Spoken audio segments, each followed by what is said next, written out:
Virus outbreak prompts fears of a possible postponement of the Tokyo 2020 Olympic Games. And Liverpool's winter slump continues, beaten by Chelsea in the fifth round of the FA Cup. That's the second loss in 4 days. My name is Jake Jomotoimbo. Welcome to Sports Express, brought to you by MTN. Many thanks for joining us for the midweek edition of Sports Express, brought to you by MTN. International news restarts with the Olympics. And as the coronavirus outbreak continues to ravage sports events and fixtures worldwide, there are fears the impact could affect the Tokyo Games. Responding to questions in Parliament, Japan's Olympic Minister Seiko Hashimoto says the contract with the International Olympic Committee (IOC) indicates for the Games to be held within 2020, which could be interpreted as allowing for a postponement. However, IOC President Thomas Bach insisted last week that the body is fully committed to hosting the event on the scheduled dates of July 24th to August the 9th. And still on the coronavirus, London Marathon bosses are holding crisis talks amid growing fears that next month's race will be cancelled because of the virus. The number discovered to have the virus in the UK increased to 51 on Tuesday, and Health Secretary Matt Hancock has refused to rule out not holding the marathon. As one of the largest sporting events in the world, involving around 45,000 runners and up to 1 million spectators on the streets, the risks associated with the race scheduled to hold on April 26 are being given serious consideration. Meanwhile, no timeline has been given on the final decision, as government's advice is that all mass events should proceed as normal for now. In boxing, in what is panning out to be an action-packed and exciting year for the heavyweight class, another high-profile contest has been announced. The mandatory challenger for Tyson Fury's WBC title, Britton Dillian White, will fight Alexander Povetkin on the 2nd of May in Manchester. White's only loss is to Anthony Joshua, while Povetkin is the former world champion. The bout precedes two much-anticipated matchups, Joshua Pulev in June and the Fury-Wilder rematch in July, as the unification series takes shape. We go to the NBA now. Bode Ogutu is here. Results of matches played, about 8 matches, 7 matches played overnight. And Sacramento Kings reign supreme over Washington Wizards 133-126. LA Lakers took out Philadelphia 121-101. Anthony Davis 37 points in that game for the Lakers. Toronto Raptors Scott Phoenix Suns 123-114. Pascal Siakam 33.7 rebounds, 3 assists. Golden State Warriors won. That was a surprise. 116-100 victors over Denver Nuggets. Los Angeles Clippers got the better of OKC Thunder 109-94. Minnesota over New Orleans 139-134. High scoring game, that one. Brooklyn Nets defeated Boston Celtics 129-120. Carl Levert 51 points in that game, career high. And San Antonio Spurs edged Charlotte Hornets by just 1 point, 104-103. Dejounte Murray 21 points, 5 rebounds and 6 assists. Buddy? Let me start from that game, DG. That's the first game that Tim Duncan will act as coach. Yes. That's interesting. For the Spurs. Pop had to go somewhere for family reasons, he said. So he was actually handled the team. He handled it, yes. He was on the bench. Okay, that's interesting. He was on the bench. That's his first game as sports coach, and they got to win. I thought they lost that game. But then I woke up in the middle of the night and they were training by, I think, 10 at halftime. I thought they were supposed to get, but they went on to win that one. And funny enough, the coach of the Pacers, Borrego, was the video assistant coach for the Sports when Timmy was playing. Oh, okay. So they had a bit of history there. Okay, that's interesting. It was a reunion of sorts. So Tim Duncan is a full-fledged NBA coach now. Well, we shall see. we shall see. If he's half as good as a coach as was as a player, then somebody tweeted after the game that Tim Duncan has won another game that coach will get credit for. That Pop will get credit for. That's nice. Good to see. We'll track that. After the break, the Nigerian Sports Say. Welcome back to the Nigerian Sports Say on Sports Express, brought to you by MTN. Bode Ogutu is still here. I saw this headline. I thought I'll bring it to your notice. I'm sure maybe you saw it too in the Punch of today. NFF Royal Leo Bayer youngster Joshua Zixi, 18-year-old. He's had a handful of games, scored a couple of goals. Why do we keep? Don't let me. You may like this, but I think it's absolutely ridiculous. So I don't know what you think. He said, I think 5 or 6 starts for Bayern Munich. One start. Okay, he's played 5 games, but he has only 1 start for Bayern Munich. And then it's a team.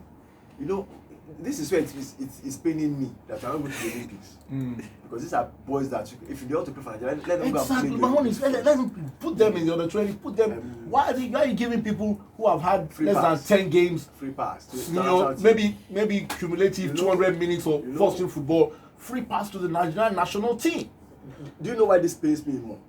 Some people now come up with that argument that a youngster buying is better than a full-fledged player in the Nigerian league. You know what I think? If we feel the league is so bad, then pack it up and let's go home. Let's pack it up and go home. But you know what?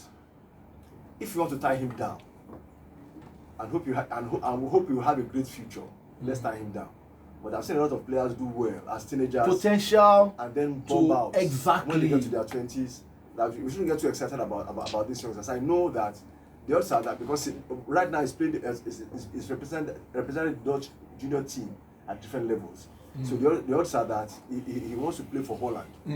And I think the fear is that if he gets really good, he will have to play for Poland. Please, come on, develop your own players. That is the bottom line. Develop your own players. That's Stop looking for finished articles elsewhere. Develop your own players. We need to get our act together, make our league work, get the grassroots working again. I mean, we've got to get back to school. Some of the best players we've had in Europe were developed here. The Kanus, the Okochas, the Finidis, they were developed here. So what is this big deal about running up and down looking for players? Top scorer in the league. Yeah, exactly. Before he went abroad. Suddenly you can't develop players here. Exactly. We traveled from Lagos. From Benin to Lagos. So what's all these jumping up and down looking for everybody that sounds like a Nigerian all over the world? But the Remo Stars, we have to mention that they're back in training after the very, very sad incident. We do hope justice will be done on this and will be covered up. I'm still waiting. The police said that they've dismissed the federal. So it has not enough. He has to be prosecuted. Yeah. You know what also amuses me is that if two people are fighting on the street and one kills the other, and the family says, "Look, we don't want a case," they say, "No, you have a case with the government." Exactly. To kill somebody. So, and I think once you are involved in, even if it's not murder, it's manslaughter, because you are actively engaged. And at one point, buddy, the person that wrote that original police statement on this matter, I think should also be dismissed. That was reckless and ridiculous, and trying to explain obvious lies, and trying to explain the way something that happened. Now the guy has been dismissed, so it means that statement that was put out was an obvious lie. Exactly. But you know the thing is, it happens in everyday life, really. But because it's not in the news, the police get away with it. Yes, they do. So I mean, when things like this happen, I see refer back to the case of Rashidi Yekini. If Rashidi Yekini could be abducted from his house, and he will end up dead, and nothing happens to the people that abducted him, and I think the other man on the streets speaks volumes. Exactly.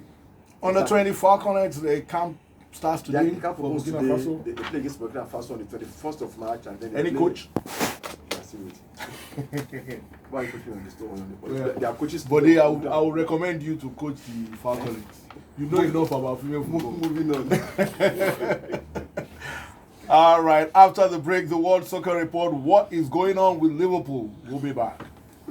Welcome back to the World Soccer Report on Sports Express, brought to you by MTN. UEFA Nations League draws have been made. League A, Netherlands, Italy, Bosnia, Herzegovina, Poland, Group 2. Those are League A games on Group 1. That was Group 1. Group 2, England, Belgium, Denmark, Iceland. Group 3, Portugal, France, Sweden, Croatia. Group 4, Switzerland, Spain, Ukraine, Germany. They found a way not to get the big teams relegated. Adjusted the situation. German DFB Cup, Schalke 0, Bayern 1, Joshua Kimmich with the only goal. And a shock here, Saarbrücken in the first tire defeated Fortuna Düsseldorf 7-6 on penalties after a regular game ended 1-1. Today in the FA Cup, we'll talk about Sheffield Wednesday play Man City, Tottenham, Norwich, Leicester, Birmingham, Copa del Rey, Mirandes versus Sociedad. So, but let's talk about only one game that we have time for. For last night, West Brom 2, Newcastle 3, Almiron with 2 goals, Reading 1, Sheffield United 2. That game required extra time. Chelsea 2, Liverpool 0. Yemi, Liverpool's second loss in 2 games. 3 losses in 4 games. All the games they lost, they conceded 6 goals without scoring. Is it a blip or a crisis? I think it's not yet a crisis. We can't call it a crisis yet. However, the next 2 games are very, very critical. So the game against Bournemouth at home in Premier League and the Champions League game against Atletico Madrid. if for any reason they maybe draw against Bournemouth and get knocked out in the Champions League, then it's a It will be football a full-blown crisis. crisis. And why do I say it's a football crisis? Because that's the point where you know that doubt, very terrible thing for a team that was supposedly doing very well, once it creeps in, it destroys it. So Liverpool are in that situation where now everybody will be looking at themselves and be like, what's going on? Maybe we're Maybe not doubting so good. themselves. Maybe And we- this has happened after the midwinter break. And So then, maybe that has which- snapped their rhythm or something Which like that. interestingly, It was Klopp that was Klopp the- was one of the champions for it. So Okay, let's wait and see. So we'll see what happens there. But I just want to have a dig this morning at Arsenal and Man U fans. Arsenal fans were over the moon on Saturday because the Invincibles will remain the Invincibles. The only one that Liverpool will not be invincible. Man U fans are happy from last night because there won't be the treble. Liverpool will win the treble. But hey, in this one season, Liverpool lead Man U by 37 points. Lead Arsenal by 42 points. You guys are absolutely pathetic. Like Yorubas will say, Lojuti. Let's move on. Thank you. Let's move on. Best of the rest. We stick with football. Juventus' Coppa Italia semi-final clash with AC Milan has been postponed indefinitely due to the coronavirus outbreak. Sporting activities have been banned in multiple regions in Italy after the Civil Protection Agency revealed that 27 people had died of the highly contagious illness over the past 24 hours in the country. This virus has indeed gone viral. My name is Jay Jomoto Imbu. Thanks for your time. Good morning.